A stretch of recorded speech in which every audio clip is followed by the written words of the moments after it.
بھی ہوتا ہے۔ اب جو مال کے ساتھ جہاد ہوگا اس میں سود کی آمیزش نہیں ہونی چاہیے۔ جو مال کے ساتھ جو جہاد ہوگا وہ مال ہوگا کہ جس کے اندر سود کی آمیزش نہیں ہو، سود کے اثرات سے وہ پاک ہو۔ اللہ کے رسول صلی اللہ علیہ وسلم نے سود کی کئی اقسام بتائی ہیں۔ آپ نے فرمایا کہ اس کا کم سے کم اس کے جو ہے وہ قباحت یہ ہے کہ کوئی شخص اپنی ماں کے ساتھ بدکاری کرے۔ اتنی سخت قسم کی قباحتیں ہیں۔ سود کے نظام کے حوالے سے اور سود کی تفصیل کے حوالے سے مولانا مودودی صاحب نے، اللہ تعالیٰ ان کو غریق رحمت کرے، مولانا مودودی صاحب نے ایک کتاب لکھی تھی سود کے بارے میں، سودی نظام کے بارے میں۔ تو شائقین جو ہے وہ اردو کا جو طبقہ ہے اس کتاب کو پڑھے، اس کے اندر سے بڑے اچھے انہوں نے جو ہے وہ نکات دیے ہیں کہ سود سے معاشرہ کس طرح تباہ اور برباد ہو جاتا ہے۔ البتہ اگر ہم احادیث کا مطالعہ کرتے ہیں تو رسول اللہ صلی اللہ علیہ وسلم کی حدیث کے اندر سود کی بہت ہی زیادہ حرمت بیان کی گئی ہے کہ سود سے کبھی بھی کوئی معاشرہ پلے گا نہیں۔ بظاہر آپ کو یہ لگتا ہے کہ سودی بینکنگ جو چلانے والے جو لوگ ہیں، جو بڑے بڑے بینک چلا رہے ہیں، آپ کو ایسا لگ رہا ہے کہ یہ پرورش پا رہے ہیں، لیکن حقیقت کے اندر ان کی بساطوں کو اللہ تعالیٰ لپیٹ لے گا، کیونکہ کوئی بھی معاشرہ سود کی موجودگی کے اندر کبھی بھی پل نہیں سکتا۔ یہ اللہ تعالیٰ کا ایک عجیب قانون ہے، اور رسول اللہ صلی اللہ علیہ وسلم کی حدیث کے مطابق جو ہے ما نقضت من مال صدقہ، نبی صلی اللہ علیہ وسلم فرماتے ہیں کہ کبھی بھی مال صدقہ دینے سے کم نہیں ہوتا۔ ایک آدمی دیتا رہتا ہے، ظاہر تو یہ لگ رہا ہے کہ اس کا مال کم ہو گیا ہے، لیکن نبی صلی اللہ علیہ وسلم نے اللہ کی قسم کھا کر یہ بات کہی ہے کہ وہ مال اس سے کم نہیں ہوگا۔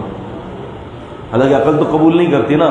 اب دیکھیں ایک آدمی کے پاس 5 لاکھ روپے، اس نے نکال کے 1 لاکھ روپے اللہ کے راستے میں دے دیا، ظاہر تو مال 5 سے 4 پر آ گیا ہے، لیکن نبی صلی اللہ علیہ وسلم فرماتے ہیں کہ نہیں، مال کم نہیں ہوا۔ اب مال کم کیوں نہیں ہوا؟ مال اس لیے کم نہیں ہوا کہ اب تم نے 1 لاکھ اللہ کو جو دیا ہے نا، اب اللہ تعالیٰ اس کو دگنا کر کے تمہیں واپس لوٹا دے گا۔ تو یہ ساری چیزیں کیا ہوتی ہیں؟ ایمانیات کے اوپر ہوتی ہیں۔ اللہ تبارک و تعالیٰ جو ہے صدقے کو پسند فرماتا ہے، وَيُرْبِي الصَّدَقَاتِ، صدقات کو بڑھاتا ہے، اور جو سود ہوتا ہے اللہ تعالیٰ اس کو تباہ اور برباد کر دیتا ہے۔ ہمارے اپنے سامنے کی بات ہے، یہ سلفیہ سوسائٹی کے اندر ہمارا ایک جاننے والے ہیں، انہوں نے جو ہے وہ سود کے اوپر کچھ کاروبار کیا تھا 4 کروڑ روپے کا، اور آنن فانن جو ان کے ساتھ زوال کا معاملہ ہوا 4 کروڑ تو چھوڑ ہی دیں، جو بھی ان کے اپنے اصل کمائی تھی، گھر تھا، دکانیں تھیں، سب بک باگ گئی۔ آپ یوں سمجھ لیں کہ فٹ پاتھ پہ آ گیا بندہ، اور آج تک جان نہیں چھٹی۔ اور ایک تو ہے وہ تو ایسا مرگ الموت کے اندر پڑ گیا، 2 پارٹنر تھے، ایک تو ایسا مرگ الموت کے اندر ہے کہ اس کی جو زندگی نہ ہونے کے برابر ہے، اللہ برباد کر دیتا ہے۔ فرمایا واتقوا اللہ، اور ڈرو اللہ سے، لعلکم تفلحون، تاکہ تم کامیاب ہو جاؤ۔ یہ جتنی بھی اسلامک بینکنگ جو ہے نا اس وقت، چاہے آپ یہ اسلامک بینکنگ آپ میزان کی دیکھ لیں، چاہے آپ سنیری کا دیکھ لیں، HBL کا دیکھ لیں، جتنے بھی ہیں وہ اسلامک بینکنگ، یہ اصل میں اسلامک بینکنگ کے نام سے دھوکہ ہی ہے۔ اجارہ کا نام دے دیا، کبھی کس کا نام دے دیا، کبھی کس کا نام دے دیا کہ ہم آپ کو اجارے پر دے رہے ہیں، ہم آپ کو وہ دے رہے ہیں۔ حقیقت کے اندر اس کے اندر کچھ نہ کچھ جو ہے وہ سود کی آمیزش موجود ہے۔ وَاتَّقُوا النَّارَ الَّتِي أُعِدَّتْ لِلْكَافِرِينَ، سود کے ذکر کے بعد فوراً جہنم کی آگ کا ذکر کیا ہے۔ اس کی وجہ یہ ہے کہ سود کے بعد جو ہے جو بندہ سود کھاتا ہے تو اس کے لیے جہنم کی آگ حلال کر دی جاتی ہے۔ اللہ کے رسول صلی اللہ علیہ وسلم نے، امام بخاری رحمۃ اللہ علیہ فرماتے ہیں کہ صحیح بخاری کے اندر ایک بڑا طویل خواب دیکھا تھا۔ ایک دفعہ نبی علیہ السلام نے صحابہ کرام سے فرمایا کہ تم لوگوں نے اگر کوئی خواب دیکھا ہو تو بیان کر دیں۔ تو صحابہ کرام نے فرمایا کہ نہیں اللہ کے رسول، آج تو ہم نے کوئی خواب ہی نہیں دیکھا۔ کیا فرمایا؟ آج تو ہم نے کوئی خواب ہی نہیں دیکھا۔ نبی کریم صلی اللہ علیہ وسلم فرماتے ہیں کہ میں نے خواب دیکھا ہے۔ آپ نے فرمایا کہ 2 شخص میرے پاس آئے، 2 شخص میرے پاس ہے، بڑا طویل خواب ہے یہ نبی علیہ السلام کا۔ وہ مجھے لے گئے اور آپ نے فرمایا کہ میں نے دیکھا کہ ایک آدمی جو ہے وہ کھڑا ہوا ہے، اور دوسرے آدمی کے ہاتھ میں ایک جو ہے نا لوہے کا آکڑا ہے، وہ جو نہیں ہے ہم برف نہیں توڑتے ہیں، جس سے اسٹیل کا ہوتا ہے، آگے سے نوک نکلی ہوئی ہوتی ہے، مڑا ہوا ہوتا ہے، بوری اٹھانے کے لیے بھی جو کام آتا ہے، تو وہ آکڑا کہتے ہیں کہ اس کے جبڑے میں رکھتا اور چیرتا وہ گدی تک لے جاتا. اور نبی صلی اللہ علیہ وسلم فرماتے ہیں کہ جب ایک گال سے باریک ہوتا تو دوسرے گال کی طرف آتا تو پہلا گال جو ہے اس کا صحیح ہو جاتا. اللہ کے رسول صلی اللہ علیہ وسلم نے ان دونوں سے کہا کہ یہ کون ہے؟ تو بڑا عجیب قسم کا عذاب ہو رہا ہے. انہوں نے کہا کہ اے اللہ کے رسول صلی اللہ علیہ وسلم آپ آگے چلیں. نبی صلی اللہ علیہ وسلم فرماتے ہیں کہ میں آگے گیا تو دیکھا کہ ایک آدمی ہے کہ اس کے ہاتھ میں ایک بہت بڑا پتھر ہے. وہ دوسرے آدمی کے سر پر مارتا ہے. اس کے سر پر لگتا ہے, اس کا سر پھٹ جاتا ہے, بھیجا پھٹ جاتا ہے اور پتھر لڑکتا ہوا دور جا کر گرتا ہے. وہ جا کر پتھر اٹھا کر آتا ہے تاکہ دوبارہ مارے, اس کا سر دوبارہ جڑ جاتا ہے. نبی کریم صلی اللہ علیہ وسلم نے فرمایا میں نے ان دونوں سے کہا کہ یہ کون ہے؟ انہوں نے کہا کہ اے اللہ کے رسول صلی اللہ علیہ وسلم آپ آگے چلیں. اللہ کے نبی صلی اللہ علیہ وسلم فرماتے ہیں کہ میں آگے گیا تو میں نے دیکھا کہ ایک جو ہے وہ نہر ہے خون سے بھری ہوئی نہر ہے یا حوض ہے, اس میں خون ہی خون ہے. اس میں ایک آدمی ہے وہ کنارے کی طرف آنا چاہتا ہے اندر سے, لیکن کنارے پر ایک آدمی کھڑا ہوتا ہے, اس کے ہاتھ میں پتھر ہوتا ہے. جسے وہ باہر آتا ہے اس کے سر پر پتھر مارتا ہے, پھر وہ دوبارہ لڑک کے اندر گر جاتا ہے. یہ بھی بڑا عجیب قسم کا واقعہ تھا, یہ عجیب قسم کا حال تھا اس بندے کا. نبی کریم صلی اللہ علیہ وسلم نے پوچھا کہ یہ کون ہے؟ تو انہوں نے کہا کہ اے اللہ کے رسول صلی اللہ علیہ وسلم آپ آگے چلیں. اللہ کے رسول فرماتے ہیں کہ میں آگے گیا تو میں نے دیکھا کہ ایک باغ ہے اور اس کے اندر کچھ عورتیں اور مرد ہیں. نبی علیہ السلام کو وہ باغ بڑا اچھا لگا, خوشحال عورتیں اور خوشحال مرد تھے. رسول اللہ صلی اللہ علیہ وسلم نے پوچھا کہ یہ کون ہے؟ انہوں نے کہا کہ اللہ کے رسول صلی اللہ علیہ وسلم آپ آگے چلیں. اللہ کے نبی سے فرماتے کہ میں آگے گیا تو میں نے دیکھا کہ ایک آدمی آگ کو سلگانے میں لگا ہوا ہے. بڑا عجیب قسم کا آدمی تھا, آگ سلگا رہا تھا. نبی علیہ السلام نے پوچھا ان دونوں لوگوں سے کہ یہ کون ہے؟ تو انہوں نے کہا کہ اے اللہ کے رسول صلی اللہ علیہ وسلم آپ آگے چلیں. اللہ کے رسول صلی اللہ علیہ وسلم فرماتے ہیں کہ میں آگے گیا تو میں نے آگے جا کر جو ہے وہ میں نے یہ دیکھا کہ ایک تندور ہے اور اس کے اندر جو ہے وہ آگ جل رہی ہے اور آگ کے انگارے باہر آ رہے ہیں اور اس کے اندر برہنہ مرد اور برہنہ عورتیں جو ہے وہ آگ کے انگاروں کے ساتھ لپٹ رہی ہیں اور اوپر آ رہی ہیں, جل رہے ہیں اس کے اندر. اللہ کے رسول نے فرمایا کہ مجھے بڑا عجیب لگا اور میں نے ان سے یہ کہا کہ یہ کون ہے؟ انہوں نے کہا کہ اللہ کے رسول اب آگے چلیں. نبی صلی اللہ علیہ وسلم فرماتے ہیں کہ میں آگے گیا تو میں نے دیکھا کہ ایک جو ہے وہ بڑے میاں ہیں اور درخت کے نیچے بیٹھے ہیں اور ان کے ساتھ بہت سارے بچے ہیں, نونہال ہیں, بہت سارے چھوٹے بچے ہیں. یہ تو واقعہ بڑا عجیب لگا نبی علیہ السلام کو منظر. آپ نے پوچھا کہ یہ کون ہے؟ انہوں نے کہا کہ اللہ کے رسول صلی اللہ علیہ وسلم آپ آگے چلیں. اللہ کے رسول صلی اللہ علیہ وسلم فرماتے ہیں کہ میں جب آگے گیا تو مجھے اوپر کی طرف چڑھایا گیا. تو میں جب اوپر چڑھتا ہوں تو دیکھتا ہوں کہ بڑا خوبصورت سا محل تھا, بہت خوبصورت لگا وہ. نبی صلی اللہ علیہ وسلم نے فرمایا کہ یہ کس کا محل ہے؟ انہوں نے کہا کہ اللہ کے رسول آپ آگے چلیں.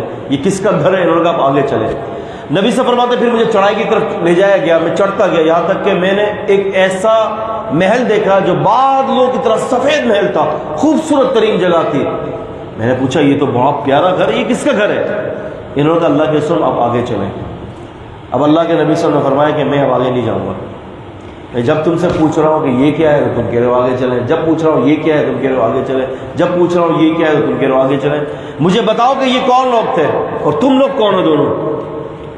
یہ نبی علیہ السلام کو معراج ہوئی تھی. یہ معراج جو تھی آپ صلی اللہ علیہ وسلم کی جسم کے ساتھ نہیں تھی, یہ روح کے ساتھ معراج تھی. اور ایک معراج ہوئی ہے نبی کریم صلی اللہ علیہ وسلم کو روح اور جسم کے ساتھ. انہوں نے بتایا کہ اللہ کے رسول میں جبرائیل ہوں اور یہ میکائیل ہے, ہم دونوں فرشتے ہیں. آپ نے دیکھا تھا کہ ایک بندے کا سر کچلا جا رہا ہے اور ایک بندے کا منہ جبڑے کا چیرا جا رہا ہے. اللہ کے رسول اس میں سے ایک قاری قرآن تھا جو قرآن مجید کی تلاوت کرتا تھا لیکن قرآن اس کی حلق کے نیچے سے نہیں اترتا تھا. اور ایک بندہ ان میں سے وہ تھا کہ جو کیا کرتا کہ مختلف قسم کی جو ہے نا افواہیں لوگوں تک پھیلاتا تھا, جھوٹی خبریں, پروپیگنڈا کرتا تھا لوگوں کے درمیان. اللہ کے رسول یہ سزا اس کو قیامت تک دی جائے گی. کہا کہ آپ نے دیکھا تھا کہ ایک حوض کے اندر, خون کے حوض میں ایک بندہ ہے, وہ باہر آنا چاہ رہا ہے, اس کو آنے نہیں دیا جا رہا. اے اللہ کے رسول صلی اللہ علیہ وسلم یہ سود خور بندہ ہے, قیامت تک اس کے ساتھ یہی ہوتا رہے گا. پھر آپ نے دیکھا کہ اللہ کے رسول ایک بندہ آگ کو سلگا رہا ہے، یہ جہنم کا چوکیدار ہے، وہ جہنم کی آگ کو سلگا رہا تھا۔ آپ نے دیکھا کہ ایک باغ ہے، اس باغ کے اندر کچھ مرد اور عورتیں تھیں، اللہ کے رسول کو فرمایا گیا کہ اللہ کے رسول یہ جنتی مرد اور جنتی عورتیں ہیں۔ آپ نے دیکھا کہ ایک جہنم ایک تندور ہے، اس کے اندر جو ہے وہ آگ تھا، اور آگ کے انگاروں میں ننگے مرد اور ننگی عورتیں تھیں۔ اللہ کے رسول یہ وہ ننگے مرد اور عورتیں ہیں کہ جو زناکار ہیں، وہ عورتیں جو خاوند کے ہوتے ہوئے مردوں کے حقوق کسی اور کو دیں، وہ مرد جو اپنی بیویوں کے ہوتے ہوئے کسی اور عورتوں پر نگاہ رکھتے ہیں۔ اللہ کے رسول یہ قیامت تک ان کے ساتھ ہوتا رہے گا۔ اور آپ نے دیکھا کہ ایک بزرگ تھے، ان کے ساتھ چھوٹے چھوٹے بچے تھے۔ اللہ کے رسول یہ بزرگ ابراہیم علیہ السلام ہیں، اور یہ چھوٹے چھوٹے وہ بچے ہیں جو دنیا میں فوت ہو جاتے ہیں، معصوم بچے بلوغیت سے پہلے اللہ تعالیٰ ان کو دنیا سے یہاں لے آتا ہے۔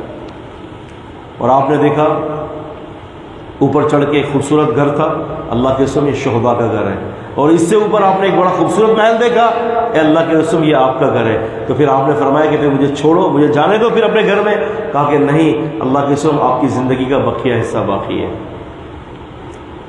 اس سے یہ پتہ چلا کہ نبی کریم صلی اللہ علیہ وسلم اپنی دنیاوی عرضی خبر کے اندر نہیں ہے۔ ہاں البتہ میں یہاں پر یہ بتاتا چلوں کہ یہ ساری معجزے کی معاملات تھے، اس سے ہم دنیاوی معاملہ سے قیاس نہیں کر سکتے۔ خیر، اس کے اندر جو ہمارا جو موضوع تھا وہ یہ تھا کہ سود خور کو بھی عذاب دیا جا رہا ہے۔ تو فرمایا وَاتَّقُوا النَّارَ الَّتِي أُعِدَّتْ لِلْكَافِرِينَ، اس آگ سے بچو جو کافروں کے لیے تیار کی گئی ہے۔ وَأَطِيعُوا اللَّهَ وَالرَّسُولَ، جہنم کی آگ سے بچنے کے بعد فوراً اللہ اور اس رسول کا ذکر ہے۔ کیوں؟ کہ اللہ اور اس رسول کی اطاعت ہی آپ کو دراصل جہنم سے بچا سکتی ہے، اسی لیے فوراً جہنم کی آگ کے بعد اللہ اور اس رسول کی اطاعت کا ذکر ہے۔ یہ آیت کا ربط بتا رہا ہوں میں آپ کو، یہ آپ کو قرآن کے اندر یہ ربوط نہیں ملیں گے، یہ جو میں آپ کو ربط بتا رہا ہوں۔ آپ دیکھیں آپ کے پاس اگر ترجمہ قرآن ہے، آپ مجھے بتائیں کہ بھائی اس کے اندر یہ ربط لکھا ہوا ہے جو آپ نے بتایا، ربط نہیں ہے، میں آپ کو ربط بتا رہا ہوں۔ یہ ربط کا علم بھی ایک الگ علم ہے، مستقل علم ہے، اور بہت ہی کم قرآن مجید کے اندر ان ربطوں کو بتایا گیا ہے، اور بہت ساری جگہوں پر تو کئی مفسرین ربط کے حوالے سے خاموش ہے۔ جیسے میں نے آپ کو بتایا یہ کہ جہاد کے میدان کے بعد فوراً جو ہے وہ یہ سود کا ذکر ہے، کئی مفسرین جو ربط بتاتے ہیں وہ بھی خاموش ہیں، لیکن میں نے آپ کو ربط بتایا کہ اس کا ربط کیا بنتا ہے۔ پھر اس کے بعد فوراً سود کے بعد میں نے آپ کو وَاتَّقُوا النَّارَ کا ربط بتایا کہ سود کا جو ہے انجام جہنم کے آگے، اور پھر بتایا میں نے آپ کو وَأَطِيعُوا اللَّهَ وَأَطِيعُوا الرَّسُولَ، اللہ اور اس کے رسول کی اطاعت کرو۔ کیوں؟ کہ جہنم سے بچنے کے لیے اللہ اور اس کے رسول کی اطاعت کافی ہے۔ فرمایا اطیعوا اللہ والرسول، اللہ کی اطاعت کرو، اس کے رسول کی اطاعت کرو، لعلکم ترحمون، تاکہ تم پر رحم کیا جائے۔ وسارعوا الی مغفرۃ من ربکم، اب رحم کس پر کیا جائے گا؟ پھر یہ اگلی آیت کا رب دیکھ لیجئے، رحم اس پر کیا جائے گا کہ جو نیک اعمال میں جلدی کرتے اور دوڑتے ہیں، اعمال صالحہ کو اختیار کرتے ہیں، ان پر رحم کیا جائے گا۔ یہ ربط ہے اس کا۔ اور فرمایا وَجَنَّةٍ عَرْضُهَا السَّمَاوَاتُ وَالْأَرْضُ، اور اس جنت کی طرف دوڑو جس کا عرض جو ہے وہ آسمانوں اور زمینوں کے برابر ہے۔ ایک آدمی نے رسول اللہ صلی اللہ علیہ وسلم کے پاس آیا اور اسے سوال کیا کہ اے محمد صلی اللہ علیہ وسلم، یہ بتائیں کہ جنت کا عرض آسمان اور زمینوں کے برابر ہے تو آگ کہاں پر ہے؟ تو نبی صلی اللہ علیہ وسلم نے فرمایا یہ بتاؤ کہ پہلی رات تھی، پھر نہیں رہی، تو رات کہاں چلی گئی؟ رات تھی نا، گئی کہاں چلی گئی؟ اس نے کہا اللہ بہتر جانتا ہے۔ اللہ کے نبی صلی اللہ علیہ وسلم نے فرمایا پھر اللہ تعالیٰ کرتا ہے جو چاہتا ہے، یعنی اگر تمہیں اللہ نے اتنی بڑی جنت دے دی جس کی چوڑائی زمین و آسمان کے برابر ہے، تو جہنم کہاں ہے؟ اللہ تعالیٰ خوب بہتر جانتا ہے جہنم کا ہے، جہنم کو کس جگہ پر رکھنا ہے اللہ بہتر جانتا ہے۔ البتہ بعض روایت سے پتہ چلتا ہے کہ جہنم کو اللہ نے آسمانوں پہ نہیں رکھا، جہنم کو اسی دنیا کی زمین کی تہہ میں رکھا ہے۔ تو فرمایا اعدت للمتقین، یہ جنت جو ہے وہ متقین کے لیے تیار کی گئی ہے۔ الذین ينفقون فی السراء، وہ لوگ جو خوشی میں، والضراء، اور تکلیف میں خرچ کرتے ہیں، والقاظمین الغیظ، اور غصے کو پی جاتے ہیں، والعافین عن الناس، لوگوں کو معاف کرتے رہتے ہیں۔ غصہ آتا ہے. ایک صحابی ایک شخص نے کہا اوصنی یا رسول اللہ، مجھے وصیت کیجیے. آپ نے فرمایا لا تغضب، غصہ مت کر. مرارا، بار بار آپ نے اسی بات کو فرمایا، غصہ مت کر، غصہ مت کر. اب اس آیت کا سابقہ آیت سے تعلق کیا ہے؟ فرمایا اعدت للمتقین، جنت متقین کے لیے تیار کی گئی ہے. اب اس آیت کے اندر متقین کی نشانی بتا دی کہ متقی کون ہوتا ہے؟ جو چھپ کر اور ظاہری طور پر خوشی میں اللہ کے راستے میں مال کو خرچ کرتا ہے. ہوتا ہے تب بھی خرچ کرتا ہے، نہیں ہوتا تب بھی دے ہی دیتا ہے. اللہ کے ایسے نیک بندے ہوتے ہیں کہ جو سائل کو خالی نہیں بھیجتے، ایسے بھی اللہ کے نیک بندے ہیں. ہماری امی عائشہ رضی اللہ عنہا فرماتی ہیں کہ میں گھر میں تھی، ایک خاتون آتی ہے اور خاتون آ کر جب وہ آتی ہے تو وہ فرماتی ہے کہ وَمَعَهَا ابنتین، اور اس کے ساتھ اس کی 2 بیٹیاں بھی تھیں. اب وہ خاتون کیا کرتی ہے کہ وہ کہتی ہے کہ کچھ کھانے کے لیے دے دیں. وَأَمَّا السَّائِلَ فَلَا تَنْهَرْ، سائل کو منع نہ کریں، دے دیں، جو بھی ہو آپ کو دے دیں. گھر میں کچھ نہیں ہے، پانی ہے تو پانی پلا دو. تو امی عائشہ رضی اللہ تعالی عنہا وہ فرماتی ہیں کہ میرے پاس 3 کھجوریں تھیں، میں نے 3 کی 3 کھجوریں اس کو دے دی. اس نے 1 کھجور ایک بیٹی کو دے دی، 1 کھجور ایک بچی کو دے دی، اور اپنے پاس صرف 1 کھجور رکھی. تو اللہ کے رسول انہوں نے کہا کہ اس عورت نے جو ہے نا 1 کھجور جو ہے جو اپنے پاس رکھی تھی بچیوں نے، اس کھجور کو بھی مانگ لیا. تو اس نے آدھی آدھی کر کے دونوں بچیوں میں تقسیم کر دیا. کہتی ہیں کہ بہت عجیب مجھے اس کا یہ معاملہ لگا. فذکرت رسول اللہ صلی اللہ علیہ وسلم ما فعلت، میں نے اللہ کے نبی صلی اللہ علیہ وسلم سے اس کا تذکرہ کیا. اللہ کے نبی صلی اللہ علیہ وسلم نے فرمایا عائشہ، اللہ تعالیٰ نے اس عورت کی جہنم کو، اس عورت کی گردن کو جہنم کی آگ سے نجات دے دیا ہے اور اس کے اوپر جنت کو واجب کر دیا ہے. تو امی عائشہ کو پھر کیا اجر ملے گا کہ کھجور تو انہوں نے دی تھی نا. آپ اندازہ کریں، ماں نے احسان کیا. اللہ تعالیٰ کو یہ معاملہ بڑا عجیب لگا کہ ماں نے اپنی بیٹیوں پر احسان کیا. اچھا جس نے دیا تھا امی عائشہ نے، ان کو پھر کیا اجر ملے گا؟ دینے والی تو وہ تھی ان کو. تو اسی لیے اللہ تعالیٰ نے خود فرمایا، حدیث قدسی ہے، انفق یبن آدم انفق علیک، اے ابن آدم خرچ کر، تجھ پر خرچ کیا جائے گا. تو لہذا ایمان والوں کی یہ صفت بتائی گئی ہے کہ وہ اللہ کے راستے میں خرچ کرتے ہیں. آپ کو وہ واقعہ بڑا یاد ہوگا، نبی علیہ السلام کے پاس ایک صحابی آئے، کہنے لگے کہ اللہ کے رسول، میں بہت پریشانی میں ہوں بھوک کی وجہ سے، شدید بھوک لگ رہی ہے. آپ نے ان کو اپنی بیویوں کے گھر بھیجا تو ساری کی ساری بیویوں نے یہ کہا کہ اللہ کے نبی صلی اللہ علیہ وسلم کو کہہ دیں کہ گھر میں پانی کے سوا کچھ نہیں ہے، کھانے کے لیے تو کچھ ہے ہی نہیں، کھجور بھی نہیں ہے، پانی، گھر میں پانی کے سوا کچھ بھی نہیں ہے. اللہ اکبر کبیرہ. گھر پہ وہ آتے ہیں نبی صاحب کے پاس، کہتے ہیں کہ اللہ کے رسول، آپ کی ازواج مطہرات رضی اللہ تعالی عنہن نے یہ فرمایا ہے کہ گھر میں پانی کے سوا کچھ بھی نہیں ہے. بیٹھ گئے. پھر صحابی نے کہا کہ اللہ کے رسول فرمائے کون ہے جو اس کی مہمان نوازی کرے؟ یرحمہ اللہ تعالی، اللہ تعالیٰ اس پر رحم کر دے گا. اللہ. صحابی نے کہا کہ او ہو، یہ تو اللہ پاک مجھ پر رحم کر دے گا، یہ تو بڑی فضیلت. فوراً کھڑے ہوئے اللہ کے سو میں کرتا ہوں. لے گئے. اپنی بیوی سے کہا کہ ہاں بھائی کیا ہے کھانے پینے میں؟ کہا کہ کچھ نہیں ہے سوائے اتنا ہے کہ بچوں کو ہو جائے، آپ کھائیں گے، میں کھاؤں گی، مہمان کھائے گا تو بچے بھوکے رہ جائیں گے. تو فرمانے لگے کہ بچوں کو تو بہلا کر سلا دو، آج رسول اللہ صلی اللہ علیہ وسلم کا مہمان آیا ہے، نہ تم کھاؤ گی نہ میں کھاؤں گا نہ بچے کھائیں گے، نبی پاک کے مہمان کو فوقیت دی جائے گی. کہا کہ کھانا نکال دو، اور جب کھانا نکال دینا تو چراغ بجھا دینا. ایسا ہی کیا بیوی نے بچوں کو بہلا کر سلا دیا.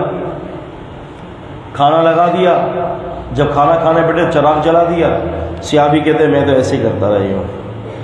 وہ بیچارے سمجھے کہ میں کھانا کھا رہا ہوں، اندھیرا تو تھا، سارا کھانا خود وہ مہمان کھا گئے۔ صبح رسول اللہ صلی اللہ علیہ وسلم سے ملاقات ہوئی، پوچھا ہاں بھائی رات کا عالم کیا رہا، مہمان نوازی کر لی؟ جی اللہ کی قسم کر لی۔ آپ نے فرمایا بھائی تمہاری مہمان نوازی تو اللہ کو پسند آ گئی، اور ایسی پسند آ گئی کہ اللہ تعالیٰ نے تمہارے اوپر مسکرا دیا اس عمل پر۔ اور جس عمل پر اللہ کسی بندے کے دنیا کے عمل پر مسکرا دے، نبی کریم فرماتے ہیں فلا حساب لہ، اللہ تعالیٰ پھر اس سے قیامت کے دن کوئی حساب ہی نہیں لیں گے۔ خوش ہو جا، اللہ نے تیرے اس عمل کو پسند بھی کر لیا اور تیرے اس عمل پر مسکرا دیا۔ اللہ تعالیٰ کو مسکراہٹ آ گئی، اور پھر یہی نہیں، اللہ نے تیرے حق میں قرآن بھی نازل کر دیا، وَيُؤْثِرُونَ عَلَىٰ أَنفُسِهِمْ وَلَوْ كَانَ بِهِمْ خَصَاصَةٌ، کہ یہ تو وہ لوگ ہیں کہ اگرچہ خود ضرورت مند ہوتے ہیں لیکن اس کے باوجود بھی دوسروں کو فوقیت دیتے ہیں۔ تو یہ کیا ہوتا ہے؟ آپ دیکھیں تکلیف میں خرچ کرتے ہیں، یہ تکلیف تھی نا، گھر میں کچھ نہیں تھا، خرچ کر دیا۔ وَالْكَاظِمِينَ الْغَيْظَ، غصے کو پی جاتے ہیں، غصہ تو شدید آتا ہے، گردن مروڑ دو، لیکن غصہ پی جاتے ہیں۔ وَالْعَافِينَ عَنِ النَّاسِ، لوگوں سے درگزر کرتے ہیں، لوگوں کو معاف کر دیتے ہیں، لوگ غلطیاں کرتے ہیں پھر بھی معاف کر دیتے ہیں۔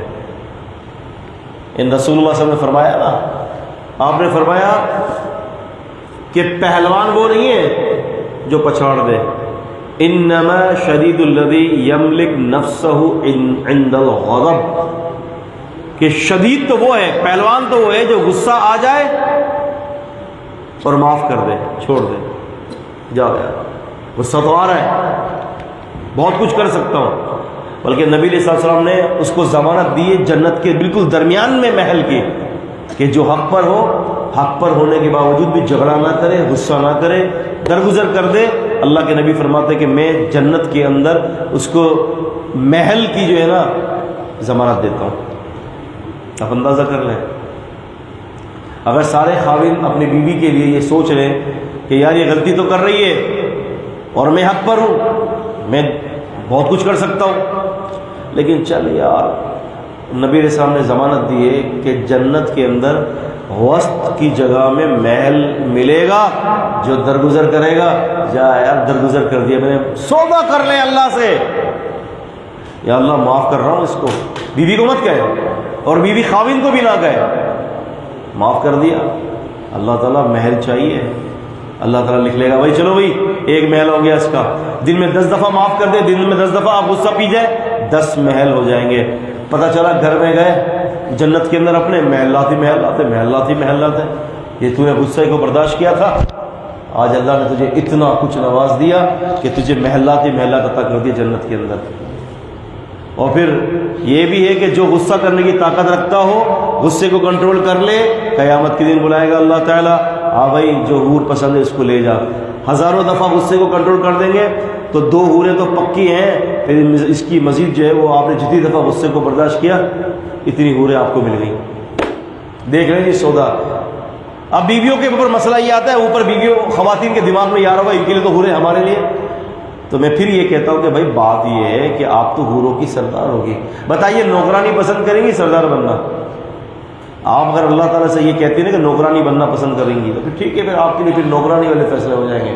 اگر آپ پسند کریں گے کہ ملکہ بنے، حوروں پر بھی راج کرے، تو کیا بات ہے، خاوند تو پھر بھی آپ کا وہیں پر، اصل تو خاوند آپ ہی کا ہوگا نا بھائی، ہے جی، خاوند تو پھر آپ ہی کا ہوگا۔ تو پھر جب خاوند آپ کا ہوگا، یعنی سمجھ لیں کہ اصل جو پرنس ہے وہ آپ کے ہاتھ میں ہوگا، تو پھر حوریں بھی تو پھر آپ ہی کے ہاتھ میں ہوں گی، آپ کی بھی خدمت گزار ہوں گی حوریں، آپ کی بھی دل کی ٹھنڈک بنے گی حوریں۔ آپ سمجھ رہے ہو؟ تو جو مین چیز ہوتی ہے نا اس کے اوپر ہاتھ رکھیں، چالاکی کریں۔ وہ ایک دفعہ خلیفہ ہارون رشید صاحب نے ایسا ایک لطیفہ ہے، انہوں نے اپنے وزیروں کو جمع کیا، سارے وزیروں کو، اور اپنے سارے خزانوں کے جو نا دہانے کھول دیے، سارے خزانوں کے دروازے کھول دیے، کہا کہ جو بھی جس پر ہاتھ رکھے گا وہ اسی کا ہو جائے گا۔ اب وہ انتشار پھیل گیا، کوئی کس پر ہاتھ رکھ رہا ہے، کوئی کس پر ہاتھ کر رہا ہے۔ کوئی کس پر ہاتھ رکھ رہا ہے. تو ایک وزیر بڑا سمجھدار تھا، وہ ساتھ میں کھڑا رہا، وہ جا ہی نہیں رہا. خلیفہ صاحب نے کہا کہ بیٹے تو بھی کچھ لے لے، ایسا نہ ہو کہ سب کچھ ختم ہو جائے، پھر تو کیا کرے گا، جا ہاتھ رکھ. اس نے کیا کیا کہ خلیفہ ہارون رشید کے سر پر ہاتھ رکھ دیا. کیا سمجھے ہے نا؟ اب کیا ہوا، اب اس کو ضرورت ہی نہیں کسی کو ہاتھ رکھنے کی، اس نے اسی کے اوپر ہاتھ رکھ لیا. بھائی آپ ہی نے تو کہا تھا کہ جو جس پر ہاتھ رکھے گا وہ اس کا ہے. چلے اب آپ میرے ہو گئے تو آپ کا سارا خزانہ میرا ہے. تو آپ تو وہ ہو خواتین کہ اصل جو مالک ہوگا نا جنت کا انشاءاللہ اسی کے سر پہ آپ کا ہاتھ ہوگا. اب اندازہ کر لیں. تو فرمایا واللہ یحب المحسنین، اللہ تعالیٰ نیکی کرنے والے کو پسند کرتے ہیں.